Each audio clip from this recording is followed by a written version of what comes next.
خبیث جن۔ حضرت ابو اسحاق محمد بن رشید معتصم باللہ سے مروی ہے، بحری جہاز سمندر کے سینے کو چیرتا قدرت الہی عز و جل کا مظاہرہ کرتا ہوا جانب منزل چومتا چلا جا رہا تھا۔ اس جہاز میں ایک شخص کے پاس 10,000 سونے کی اشرفیہ تھی۔ بحری جہاز کے مسافر اپنی منزل کی طرف گامزن تھے۔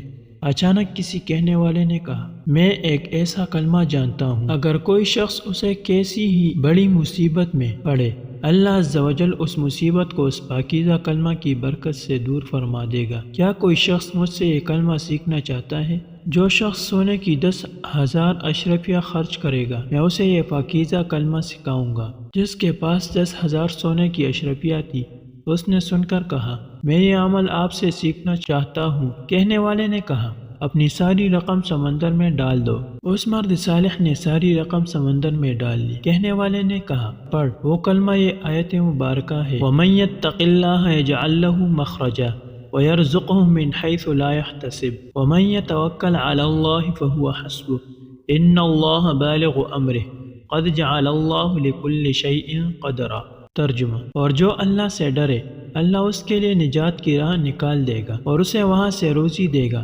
جہاں اس کا گمان نہ ہو، اور جو اللہ پر بھروسہ کرے تو وہ اسے کافی ہے۔ بے شک اللہ اپنا کام پورا کرنے والا ہے، بے شک اللہ نے ہر چیز کا ایک اندازہ رکھا ہے۔ اس نوجوان نے یہ آیت مبارکہ یاد کر لی اور اسے یقین ہو گیا کہ میں نے بہت بڑی دولت حاصل کر لی اور میری رقم رائے گاہ نہیں گئی۔ جب باقی مسافروں نے اس شخص کا یہ طرز عمل دیکھا تو کہنے لگے، اے مسافر، یہ تو نے کیا کیا؟ تو نے خواہ مخواہ اپنی رقم سمندر میں پھینک دی اور اپنی ساری دولت سے محروم ہو گیا۔ ابھی ان مسافروں کی یہ بات مکمل بھی نہ ہونے پائی تھی کہ ہر طرف سے کالی گھٹائیں چھانے لگی۔ سمندر میں طغیانی آ گئی۔ سرکش موجوں نے آن کی آن میں بحری جہاز کو تباہ و برباد کر ڈالا اور سارے مسافر غرق ہو گئے۔ آیت مبارکہ سیکھنے والا شخص کہتا ہے کہ جب جہاز طوفان کی نظر ہونے لگا تو میں نے یقینی کامل کے ساتھ انہی آیات مبارکہ کا ورد شروع کر دیا۔ تھوڑی ہی دیر میں مجھے ایک تختہ نظر آیا، میں نے اس کا سہارا لیا۔ میری زبان پر مسلسل وہی آیات مبارکہ جاری تھی۔ اللہ عز و جل نے کرم فرمایا اور میں اس تختے کے سہارے ساحل تک پہنچ گیا۔ میں سمندر سے باہر نکلا اور آس پاس کا جائزہ لیا تو مجھے قریب ہی ایک خوبصورت محل نظر آیا۔ میں اس میں داخل ہوا تو وہاں ایک حسین و جمیل عورت موجود تھی۔ میں نے اس سے پوچھا، تم کون ہو؟ اس نے کہا، میں بصرہ کی رہنے والی ہوں اور مجھے ایک جن نے یہاں قید کر رکھا ہے۔ اس سمندر میں جو بھی جہاز غرق ہوتا ہے، وہ خبیث جن اس کا تمام مال و اسباب یہاں اس محل میں لے آتا ہے۔ شاید تمہارا جہاز بھی غرق ہو گیا ہے، اب وہ خبیث جن آنے والا ہے، تم فوراً کہیں چھپ جاؤ ورنہ وہ تمہیں دیکھتے ہی قتل کر دے گا۔ جلدی کرو، اس کے آنے کا وقت ہو گیا ہے۔ وہ شخص کہتا ہے کہ ہم ابھی یہ باتیں کر ہی رہے تھے کہ ایک جانب مجھے شدید کالا دھواں نظر آیا۔ میں سمجھ گیا کہ یہ وہی جن ہے۔ میں نے فوراً بلند آواز سے انہی آیات مبارکہ کا ورد شروع کر دیا۔ جب آیت مبارکہ کی آواز فضا میں بلند ہوئی تو وہ سارا دھواں خاک ہو کر ہوا میں اڑ گیا۔ اب وہاں کسی جن کا نام و نشان بھی نہ تھا۔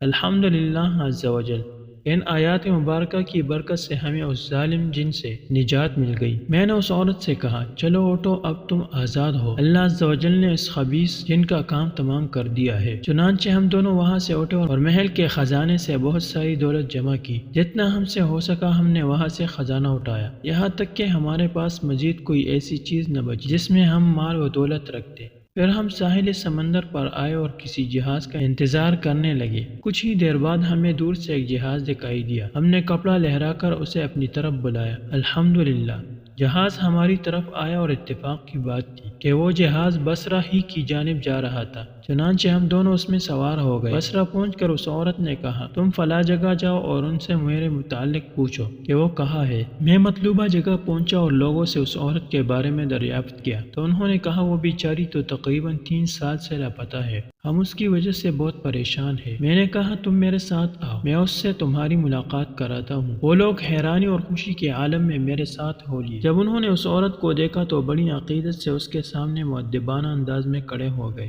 آج وہ لوگ بہت زیادہ خوش و خرم تھے کیونکہ انہیں ان کی گمشدہ ملکہ مل چکی تھی۔ پھر اس عورت نے اپنے خادموں اور دوسرے عزیزوں و اقارب سے کہا، اس شخص نے مجھ پر بہت بڑا احسان کیا ہے، لہٰذا میں اسی سے شادی کروں گی۔ بس ان دونوں کی شادی کر دی گئی اور وہ ہنسی خوشی زندگی گزارنے لگے۔ اللہ عز و جل کی ان پر رحمت ہو اور ان کے صدقے ہماری مغفرت ہو۔